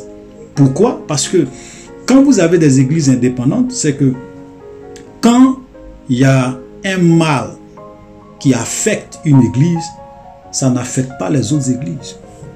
C'est pour cela que lorsque nous lisons, nous voyons que chaque église a ses points positifs et chaque église a des points négatifs. Voilà, il y a des choses que le Seigneur aimait dans chaque église et il y a des choses que le Seigneur n'aimait pas. Mais vous allez vous rendre compte que ce que par exemple le Seigneur dénonce à Éphèse, ce qu'il n'aime pas dans l'église d'Éphèse, c'est pas la même chose qu'il dénonce dans l'église de Laodicée, c'est pas la même chose qu'il n'aime pas dans l'église de Laodicée. Donc ça prouve que les églises étaient indépendantes. Voilà. Alléluia. Donc verset 12, je me retournai pour connaître quelle était la voix qui me parlait. Et après m'être retourné, je vis 7 chandeliers d'or. Donc quand il va se retourner pour voir, mais quelle est la voix qui me parle? Quand il va se retourner, qu'est-ce qu'il voit? Il voit d'abord 7 chandeliers d'or. Et l'explication nous est donnée vers la fin que ces chandeliers symbolisaient les 7 églises. Amen. Vous voyez, Dieu, aujourd'hui nous sommes dans un monde où normalement les hommes doivent voir Jésus au travers de l'église. Les gens doivent connaître Jésus au travers de l'église, parce que quand Jean se retourne, au lieu de voir directement Jésus, qu'est-ce que la première des choses qu'il constate, c'est qu'il va voir 7 chandeliers d'or. Alléluia, qui représentaient ces églises, ces 7 églises. Amen. Frère, c'est pour cela que Jésus a dit, nous sommes la lumière du monde, nous sommes le sel de la terre. Nous devons éclairer dans les ténèbres, nous devons éclairer ce monde de plus en plus ténébreux. Alléluia, l'église a vraiment un rôle très important dans le monde dans lequel nous sommes. Mais malheureusement aujourd'hui, puisque nous sommes à la fin des temps, le diable a infiltré l'église pour pervertir l'église de l'intérieur. C'est pour cela que vous allez voir beaucoup de francs-maçons, beaucoup de marabouts, beaucoup de mystiques qui se font passer pour des pasteurs, pour des hommes de Dieu et qui viennent séduire les gens. J'écoutais une fois un mystique, voilà, le pasteur Jonas, qui est un sataniste, et il disait dans son témoignage quelque chose qui a quand même attiré mon attention, c'est qu'il dit, dans les années avant 2000, quand ils étaient dans leur réunion occulte avec le diable, lors d'une réunion avec Satan, Satan a signé un décret pour demander aux marabouts, aux féticheurs, aux mystiques, pour demander à plusieurs d'entre eux de se faire passer pour des pasteurs, d'infiltrer les églises.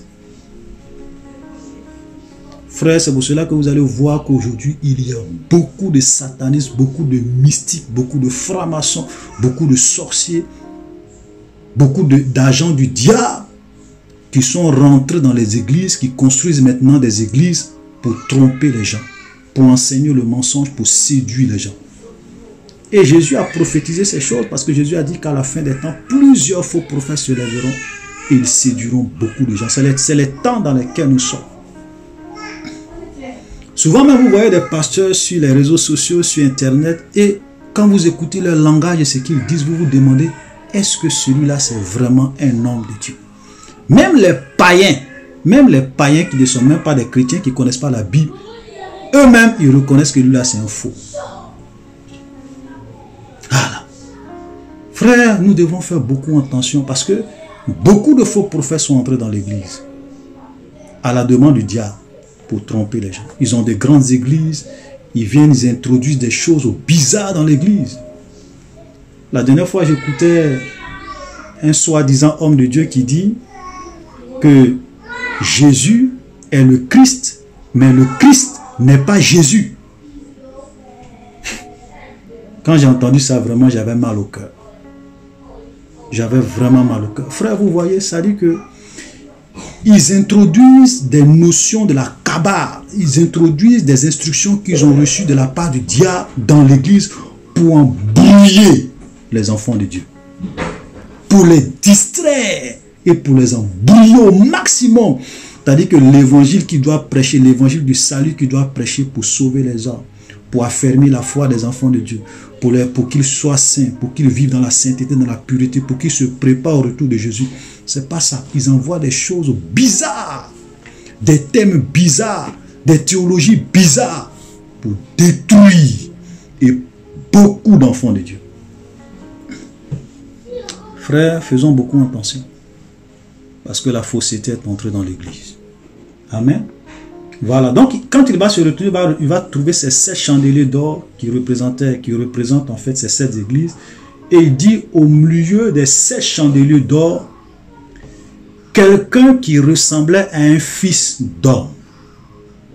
Et ce quelqu'un qui ressemblait à un fils d'homme, ce n'est rien d'autre que Jésus-Christ de Nazareth, le roi des rois, le Seigneur des seigneurs. Et quand il était sur cette terre, il se faisait lui-même appeler le Fils de l'homme. Alléluia. Donc Jésus-Christ, le Fils de l'homme, vêtu d'une longue robe. Et comme je le disais, le livre de l'Apocalypse, c'est un livre qui est rempli de symboles, qui est rempli d'images. Voilà, c'est un langage d'images, c'est un langage de symboles. Donc il faut comprendre les symboles. Donc cette longue robe symbolise l'habit du souverain sacrificateur. Parce que Jésus-Christ est le souverain sacrificateur. Et quand nous voyons dans l'Ancien Testament, les souverains sacrificateurs s'habillaient avec une longue robe. Alléluia. Donc ici, nous voyons Jésus-Christ, le Fils de l'homme, avec une longue robe qui est le symbole de l'habit du souverain sacrificateur. Alléluia. Ayant une ceinture d'or sur la poitrine. Et cette ceinture d'or qui est sur sa poitrine, nous pouvons voir l'explication. Nous pouvons voir l'explication dans Ésaïe, chapitre 11, le verset 5, où il est dit: la justice sera la ceinture de ses flancs et la fidélité la ceinture de ses reins. Donc cette ceinture que nous voyons ici, voilà, symbolise quoi? Symbolise simplement, ok, comme nous l'avons lu dans Ésaïe, ça symbolise sa justice et sa fidélité. Alléluia. Donc la fidélité et la justice de Dieu et la justice du Fils de l'homme. Alléluia. Donc Dieu est un Dieu de justice, ok, il est aussi un Dieu fidèle. C'est un Dieu de justice, mais c'est aussi un Dieu fidèle. Alléluia. Ça, nous devrons avoir ça en tête. Verset 13. Sa tête et ses cheveux étaient blancs comme la laine blanche et comme de la neige. Ses yeux étaient comme une flamme de feu. Donc, le fait que sa tête soit blanc et que ses cheveux, sa tête soit blanche et que ses cheveux soient blancs, ok, comme de la laine, cela symbolise quoi? Symbolise, j'ai envie de dire, la sagesse de Dieu. Les cheveux blancs symbolisent quoi? La sagesse. Symbolise quoi? La vieillesse. Même si je veux parler à la manière des hommes, parce que Dieu ne vieillit pas, il n'a pas d'âge, il n'a ni commencement ni fin. Mais généralement, quand on regarde quelqu'un qui a un cheveu blanc, ça symbolise son âge. Ça symbolise le fait qu'il est vieux, qu'il a beaucoup vécu sur terre, qui est aussi synonyme de sagesse. Alléluia. Et nous voyons cela dans Daniel, quand nous lisons par exemple Daniel 7, le verset 9. Daniel, dans sa vision, va également voir cela. Il dit: je regardais pendant que l'on plaçait des trônes. L'ancien des jours s'assit. Son vêtement était blanc comme la neige et les cheveux de sa tête étaient comme de la laine pure. Voilà. Donc, sa tête et ses cheveux blancs symbolisent son âge avancé, si je veux parler à la manière des hommes, et sa sagesse. Dieu est un Dieu qui est sage, infiniment sage. Amen. Ses yeux sont comme une flamme de feu. Ses yeux sont comme une flamme de feu. Alléluia. Donc ses yeux comme une flamme de feu veut simplement dire que les yeux de Dieu voient tout. Les yeux de Dieu percent tout. Rien n'est caché devant ses yeux qui sont comme une flamme de feu. Et nous voyons cela dans dans Hébreux 4, le verset 13, qu'est-ce qu'il est dit? Dans Hébreux 4, 13, il est dit, nulle créature n'est cachée devant lui, mais tout est nu et à découvert aux yeux de celui à qui nous devons rendre compte. Alléluia. Donc, le jour que nous allons nous présenter au jour du jugement devant le Seigneur, avec ses yeux comme une flamme de feu, il expose tout. Ses yeux comme une flamme de feu dévoilent même les secrets les plus cachés de notre cœur, expose les choses les plus cachées de notre cœur. Personne ne peut se cacher, personne ne peut tromper Dieu. Alléluia. Quand Dieu te regarde, même tes sentiments les plus intimes sont exposés à ses yeux.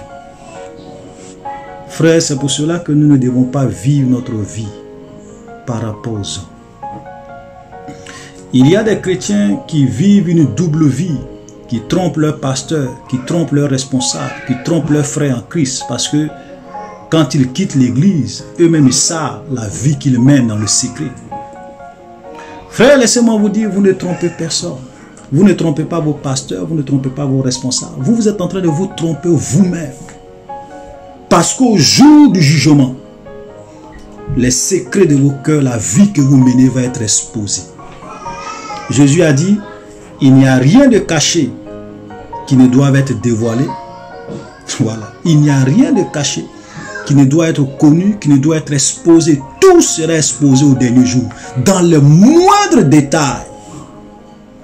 Tous ceux qui vivent loin de Dieu, qui vivent dans le péché, qui vivent dans l'iniquité, qui trompent leurs femmes, qui se cachent au jour du jugement, si je veux parler à la manière des hommes, toute votre vie sera exposée comme sur un écran géant. Ça sera exposé. Parce que personne ne peut se cacher devant celui dont les yeux sont comme une flamme de feu, frère. C'est pour cela que vivons notre vie par rapport à Dieu et non pas par rapport aux hommes. Tout ce que les hommes pensent de vous, Seigneur frère, ça n'a aucune valeur. Comme un homme de Dieu le disait, il dit tout ce que les hommes pensent de vous, vous devez prendre ça et puis aller jeter ça à la poubelle. Tout ce que les hommes pensent de vous, les gens disent de vous, vous devrez prendre ça et puis aller jeter ça à la poubelle parce que ça n'a aucune valeur devant Dieu si ce n'est pas ce que Dieu lui-même pense de vous. Frère, 10 000 personnes qui vous appellent le diable ne fera pas de vous le diable.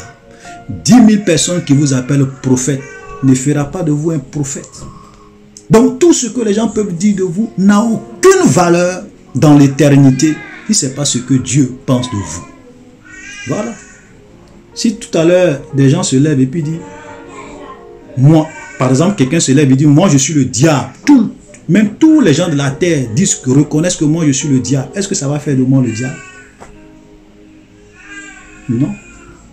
Si tous les habitants de la terre se lèvent pour dire que moi je suis apôtre, je suis apôtre, je suis apôtre, je suis apôtre, tous les milliards, et je ne sais pas combien de milliards d'habitants on a, supposons les 7 milliards d'habitants de la terre reconnaissent que moi je suis apôtre.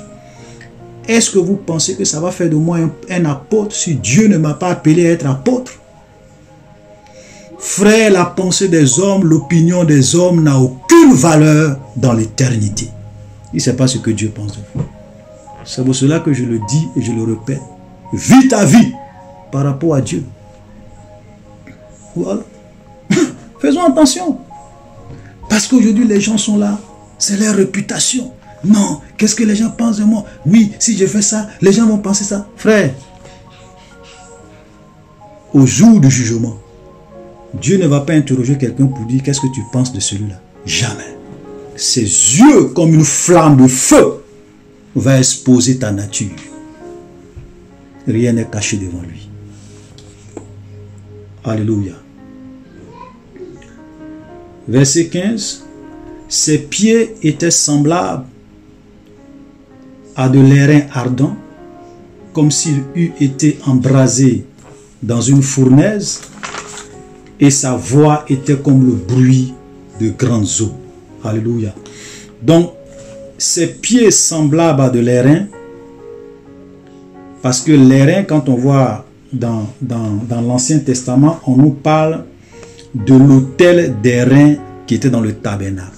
Et l'autel d'airain, on venait faire des sacrifices d'animaux, on venait faire beaucoup de choses, voilà, sacrifier les animaux sur cet autel d'airain. Donc ces pieds semblables à de l'airain symbolisent quoi? C'est l'image de la croix, c'est l'image du jugement de Dieu, de la justice de Dieu. Parce qu'à la croix, Dieu a jugé le péché de l'humanité. Jésus a subi le jugement de Dieu, la punition de l'enfer pour nous. On devrait tous aller à l'enfer. Mais Christ est venu payer le prix de nos crimes, de nos adultères, de nos avortements, de nos mensonges, de nos crimes, voilà, de nos iniquités. Pour que nous, aujourd'hui, le fait qu'on l'accepte, son sang nous lave et nous délivre de tout péché. Amen. Voilà, donc, c'est ça, c'est le jugement de Dieu. Et quand nous allons avancer dans le livre de l'Apocalypse, vous allez voir que quand l'Église va être enlevée, les jugements de Dieu vont commencer à s'abattre sur le monde. Nous avons déjà vu un échantillon un peu lorsque j'ai fait la vidéo sur les 7 sceaux de l'Apocalypse, les 7 trompettes, voilà les 7 coupes de la colère de Dieu. Vous avez vu un peu ne serait-ce qu'un échantillon, ok, de ce qui attend le monde, ce monde qui est rebelle, ce monde qui est contre Dieu, ce monde qui s'en fout des lois de Dieu. Ce qu'ils vont subir, non? Et ça serait un échantillon. Parce que la finalité de tout ça, c'est la géhenne, c'est-à-dire que le feu éternel, le lac de feu et de soufre. Et la dernière fois, nous avons vu le témoignage de ce pasteur centrafricain, quand le Seigneur l'a pris pour aller le montrer l'enfer. C'est que lui-même, il a vu de ses yeux. Il n'en revenait pas. Il avait peur des souffrances, d'abord des détonations de l'enfer, la peur qu'il a eue, et il a vu l'atrocité, la souffrance des gens dans l'enfer. Frère, on ne peut même pas souhaiter l'enfer à son plus pire ennemi. Et puis l'enfer actuellement où les gens sont, ça ce n'est rien.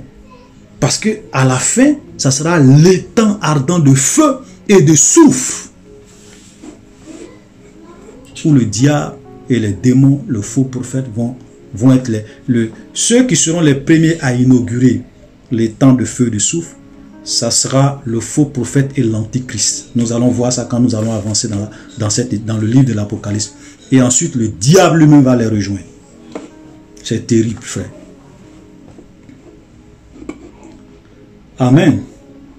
Donc, et sa voix était comme le bruit des grands eaux.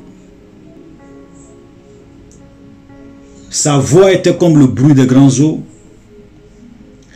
Symbolise ici le Saint-Esprit. Alléluia, parce que quand on lit plusieurs passages, l'eau représente le Saint-Esprit. Voilà. L'eau symbolise le Saint-Esprit. Il y a plusieurs passages dans l'Ancien Testament où on voit clairement, je n'ai pas le temps, où on voit que l'eau symbolise le Saint-Esprit. Donc sa voix comme le bruit des grandes eaux, c'est le symbole du Saint-Esprit, la plénitude, la puissance du Saint-Esprit. Il avait dans sa main droite 7 étoiles. De sa bouche sortait une épée aiguë à 2 tranchants, et son visage était comme le soleil lorsqu'il brille dans sa force. On dit de sa bouche sortait une épée aiguë à 2 tranchants. Et cette épée aiguë à 2 tranchants, c'est la parole de Dieu. Au commencement était la parole était avec Dieu, la parole était Dieu, et la parole a été faite chair. Et quand nous venons dans Hébreu 4, le verset 12, il est dit, car la parole de Dieu est vivante et efficace, plus tranchante qu'une épée quelconque à 2 tranchants, pénétrant jusqu'à partager âme et esprit, moelle et jointure, elle juge les sentiments et les pensées du cœur. Donc cette épée, c'est quoi? La parole de Dieu. Quand nous lisons même plusieurs passages, on dit prenez l'épée de l'esprit qui est la parole de Dieu. Donc cette épée a 2 tranchants, c'est la parole de Dieu. Jésus est la parole, il est la parole incarnée. Alléluia, il est la parole. Et il a dit, celui qui entend ma parole et qui la rejette a déjà son juge. La parole que j'ai prononcée, c'est elle qui va le juger au dernier jour. Voilà. Donc pendant que nous sommes en vie dans ce monde, nous pouvons négliger Dieu, nous pouvons négliger sa parole comme plusieurs personnes le font. Dieu n'existe pas, ils vivent leur vie comme ils le veulent. Mais au jour du jugement, c'est cette même parole que Jésus a prononcée qui va les condamner. Il n'y a pas de doute là-dessus. Alléluia. Voilà, donc c'est la parole. Il est la parole. Ce qu'il dit, c'est ce qui va arriver. Ce qui sort de sa bouche, tu peux négliger, mais c'est ce qui va arriver. Et la Bible dit, comme il dit, toujours dans Hébreux 4, 12, on dit, elle juge les sentiments et les pensées du cœur. Vous savez, quand vous allez dans une véritable église, où les hommes de Dieu prêchent la vérité, ils prêchent la parole de Dieu, en les écoutant, vos pensées sont exposées, les pensées de vos cœurs sont exposées, vous reconnaissez vous-même que vous êtes des pécheurs, vous reconnaissez vous-même que vous êtes loin de Dieu. Vous savez, et c'est ça aujourd'hui, et c'est ça qui est vraiment malheureux dans beaucoup d'églises aujourd'hui, c'est que, ou bien de soi-disant, beaucoup de personnes qui se disent prophètes, ils ne comprennent même pas c'est quoi un prophète.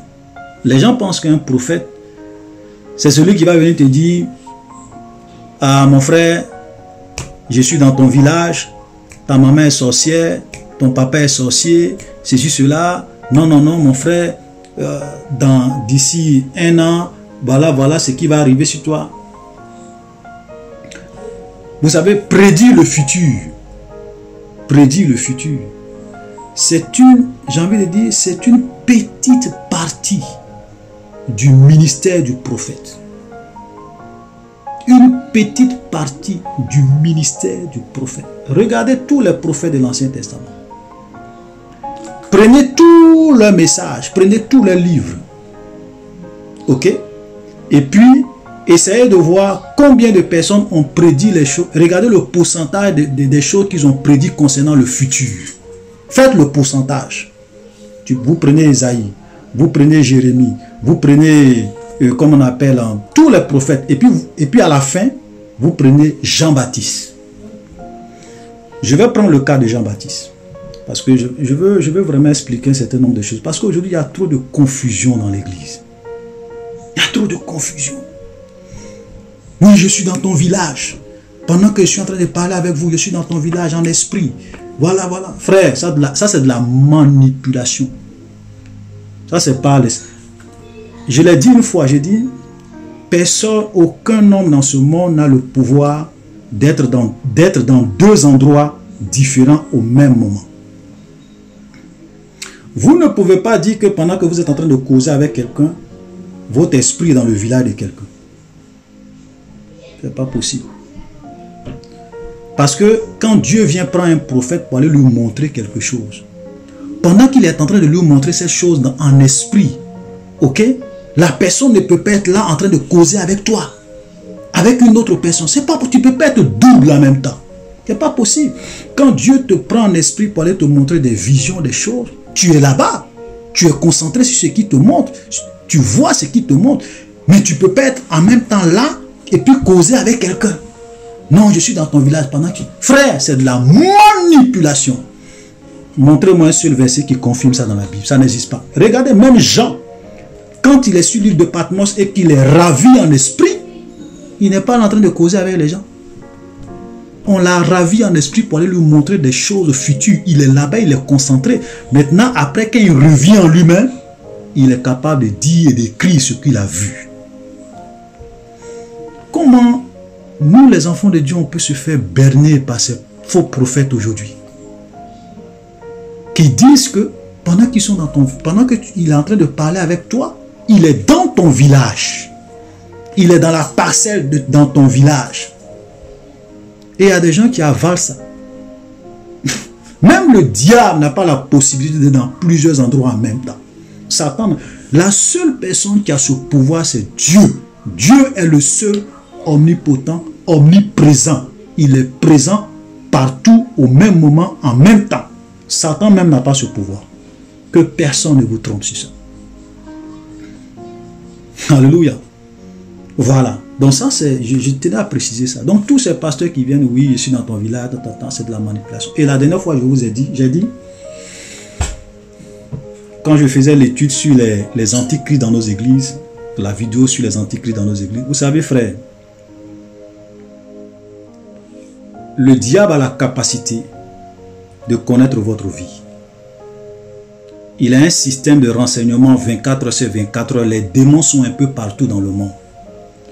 Et puis il y a beaucoup de personnes qui sont possédées aujourd'hui. Ça veut dire qu'il y a des démons qui sont dans leur corps. Donc souvent quand vous allez dans des églises, vous avez des pasteurs mystiques qui peuvent même interroger les esprits qui sont en vous. Et ces esprits-là vont leur communiquer votre nom, le problème que vous avez, votre compte bancaire, votre numéro. Mais un démon qui est avec toi tous les jours, il connaît ton numéro, il connaît ton compte bancaire, il connaît tout ce que tu fais. Il connaît même le nom de ton papa, de ta maman, de tes tantes, de ton village. Donc le démon peut leur...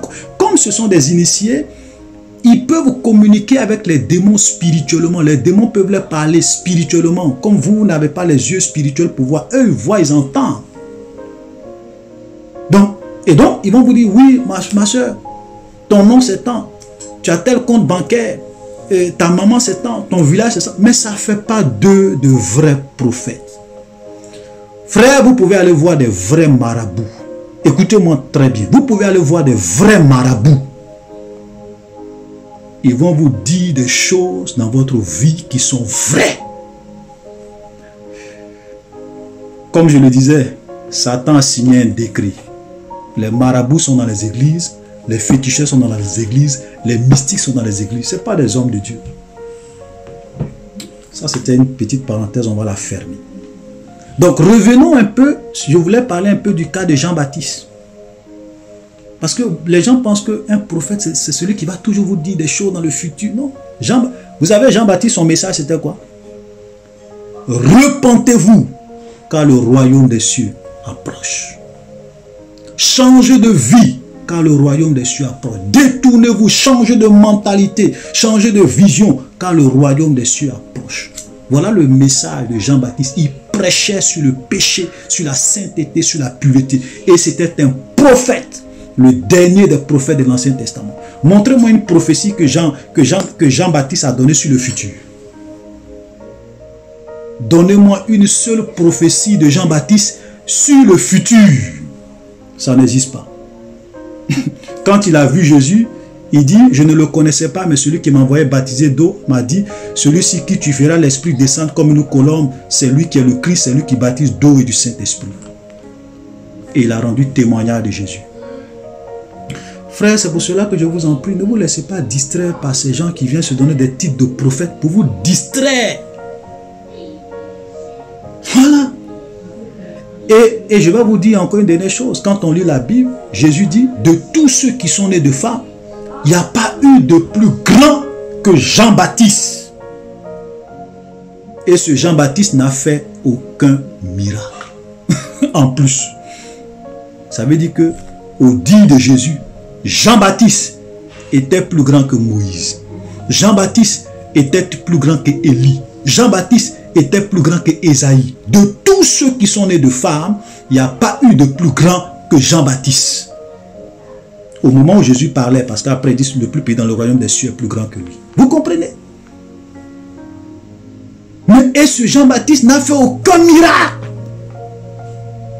Il n'a fait aucun miracle, mais son message, sa consécration, sa vie faisait de lui le plus grand de tous les prophètes. Aujourd'hui, les enfants de Dieu, non, c'est un puissant homme de Dieu. C'est un puissant homme de Dieu. J'avais vu les commentaires de quelqu'un qui disait, ah, quand Dieu utilise les autres hommes de Dieu, que vous, Dieu ne vous utilise pas, vous êtes jaloux. Ouais, ça me fait rire parce que la plupart des gens pensent que quand on dit grand homme de Dieu, c'est celui qui vient faire des miracles, c'est celui qui vient prophétiser sur la vie des gens, c'est celui qui vient faire tomber les gens. Le gars soulève sa main, tout le monde tombe. pasteur, tout le monde tombe. Maman, pasteur, tout le monde tombe. Chrétien qui vit dans le péché, il tombe. Chrétien qui ne vit pas dans le péché, tout le monde tombe. Et on appelle ça la puissance du Saint-Esprit. Frère, ce n'est pas le Saint-Esprit.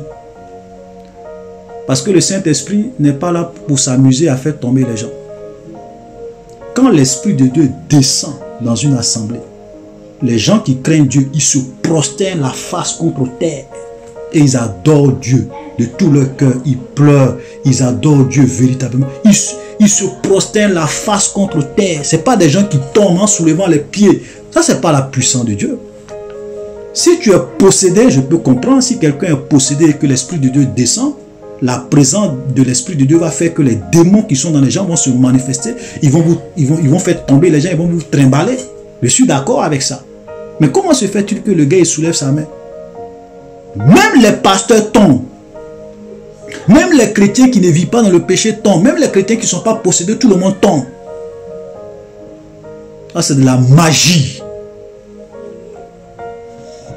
Ça, ce n'est pas le Saint-Esprit. Voilà. Ne confondons pas les choses. Jésus même qui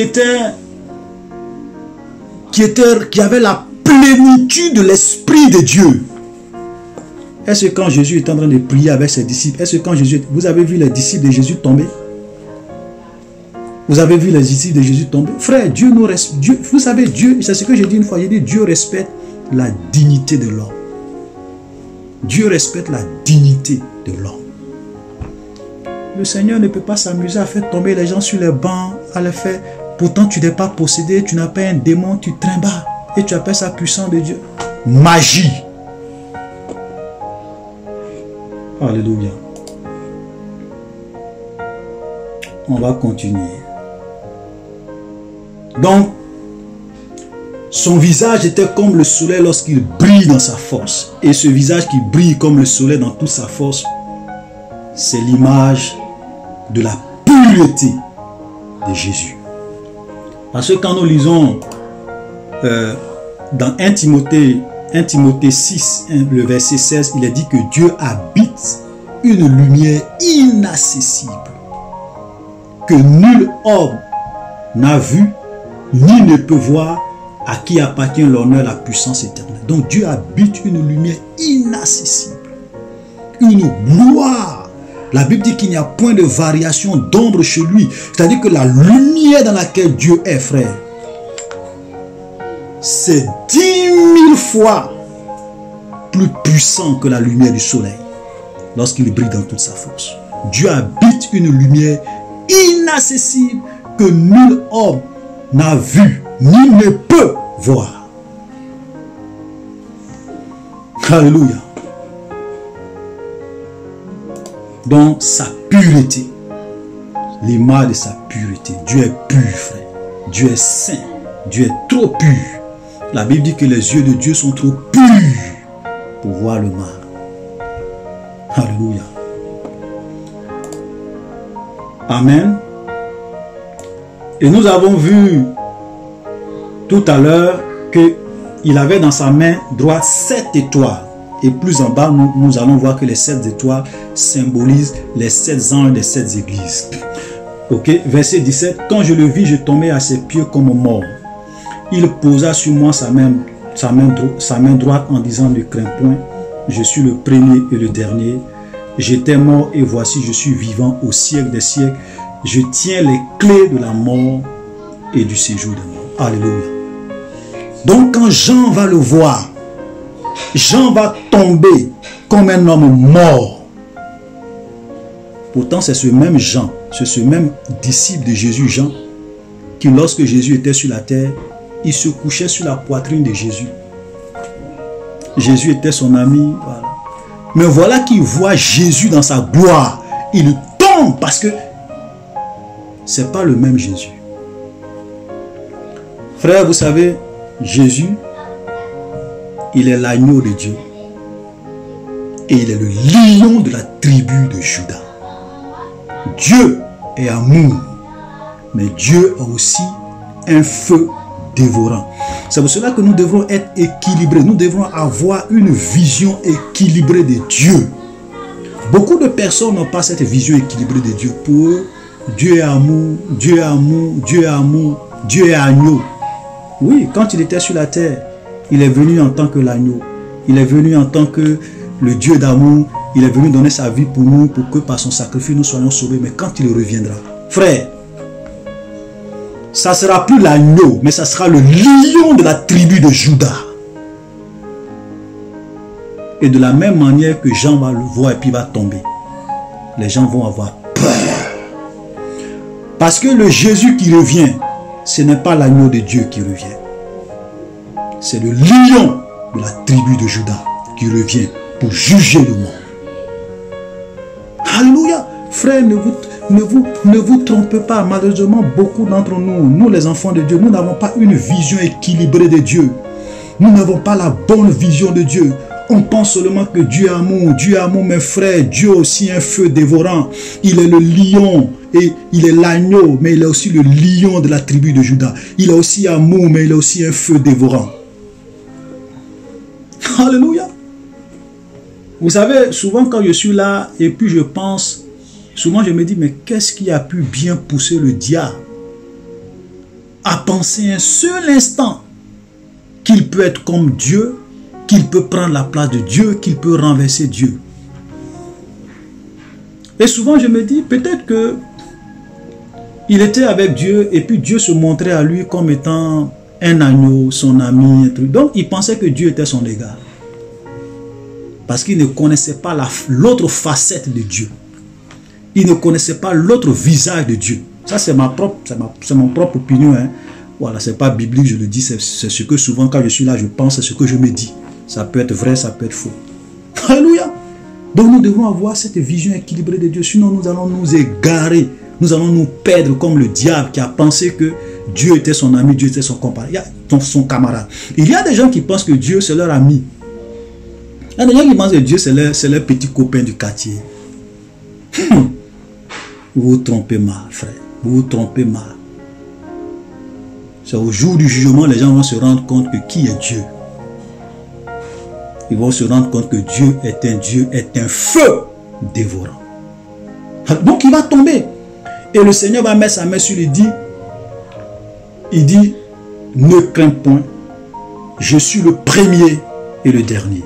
Je suis l'alpha et l'oméga. On l'a déjà dit. Il dit, j'étais mort. Donc, quand effectivement Jésus est venu dans ce monde, il est mort. Il est mort pour nos péchés. Et voici, je suis vivant au siècle des siècles. Jésus est ressuscité. Et il ne meurt plus jamais. Il est le premier-né d'entre les morts. J'ai expliqué ça dans la vidéo précédente. Il ne meurt plus jamais. Donc, il est vivant au siècle des siècles. Il dit, je tiens les clés de la mort et du séjour des morts. Alléluia. Frère, laisse-moi te dire aujourd'hui. Celui qui tient les clés de la mort et du séjour des morts, c'est plus le diable. C'est Jésus-Christ de Nazareth.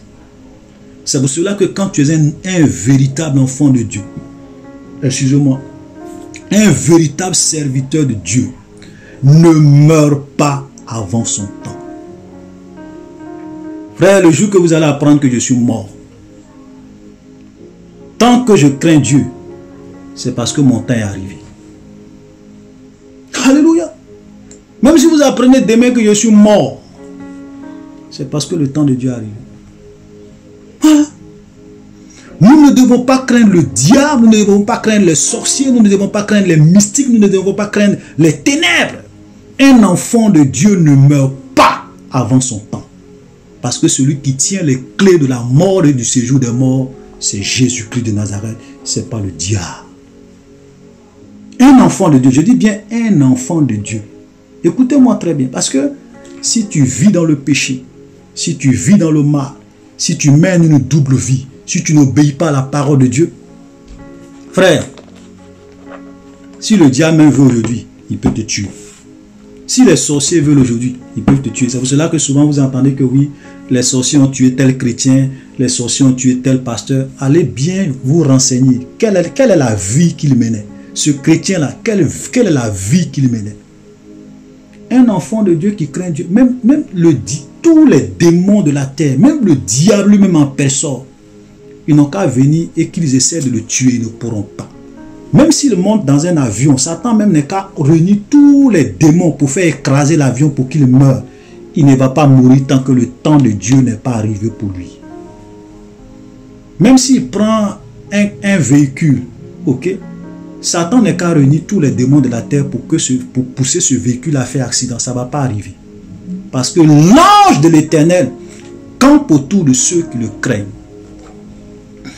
Je suis souvent sidéré de voir combien de fois beaucoup d'enfants de Dieu sont manipulés. Surtout lorsqu'on arrive pendant le mois de décembre. Oh là là, c'est là que vous allez voir la manipulation des pasteurs. Nous, on va prier pour posséder l'année 2021. On va avoir une veillée pour la traversée de 2020. Pour ne pas que tu sois le poulet des sorciers. Dans le mois de décembre, il y a trop de sacrifices humains. On va jeûner, on va prier. Tu ne seras pas le poulet, tu ne seras pas le poulet des sorciers de ton village. Tu ne seras pas le mouton des sorciers de ton village. Mes frères, celui qui tient les clés de la mort et du séjour des morts, c'est Jésus.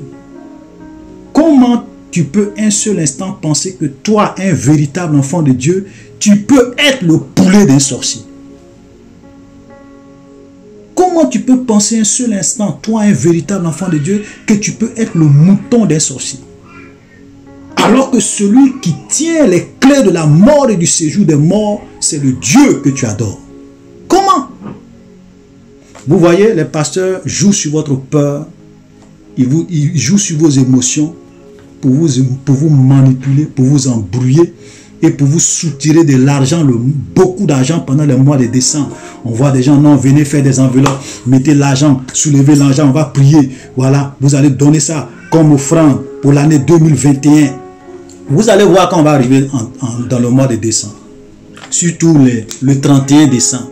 Voilà, mettez des enveloppes. Voilà, pour dire, pour que Dieu vous garde pendant l'année 2021, pour que Dieu vous protège pendant l'année 2021, pour posséder l'année 2021. Frère, tu es un enfant de Dieu. Tu n'as pas besoin de payer la bénédiction de Dieu avec ton argent. Tu n'as pas besoin de payer les faveurs de Dieu avec ton argent. Ce n'est pas parce que tu donnes l'argent que Dieu va te protéger durant l'année 2021. Tu es enfant de Dieu et Dieu, par son amour, il te protège. Même si tu n'as... Frère, ce n'est pas l'argent. Donc ceux qui ne donnent pas là, Dieu ne va pas les protéger parce qu'ils n'ont pas donné. Vous voyez comment les gens vous manipulent. Quittez dans ça. Quittez dans ça. Et puis si le diable veut te tuer, tu penses que c'est en décembre, il va attendre.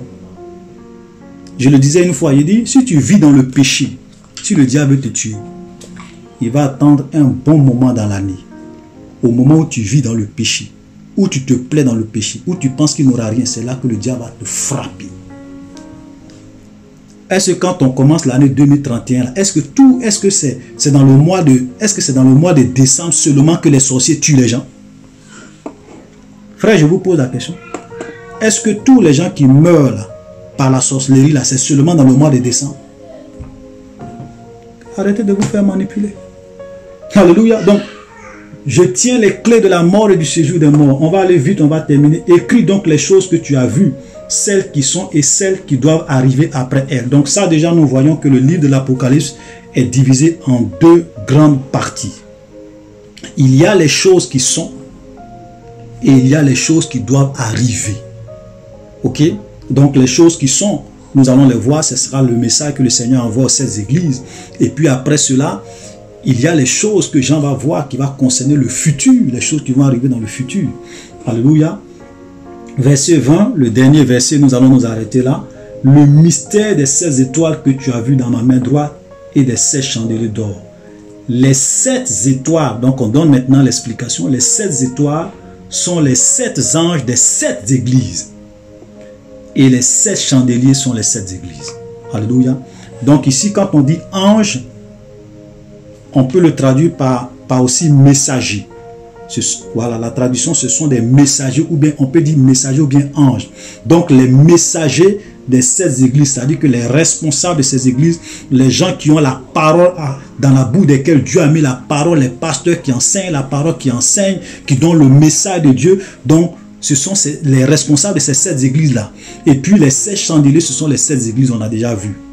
Donc cela prouve quoi? Cela prouve que tout véritable serviteur de Dieu bénéficie d'une protection particulière de la part de Jésus-Christ de Nazareth. C'est vrai que Dieu protège tous ses enfants, mais les hommes de Dieu, les véritables hommes de Dieu sont dans les mains du Seigneur. Pourquoi? Parce qu'ils sont l'objet de beaucoup d'attaques, de beaucoup de stratégies du diable pour les détruire, pour mettre fin à leur ministère, pour détruire leur ministère, pour détruire des vies au travers d'eux. Donc, Dieu vraiment les tient dans sa main. C'est une image, mais Dieu les tient dans sa main et les protège d'une manière particulière. Parce que souvent, un homme de Dieu, un véritable serviteur de Dieu, souvent quand il tombe, sa chute peut entraîner plusieurs. Il peut entraîner plusieurs personnes dans sa chute. Voilà, parce que ce sont des responsables, donc Dieu les garde. Alléluia. Donc, chers frères et sœurs, soyez bénis. Nous allons nous arrêter là et nous allons continuer la prochaine fois. Shalom.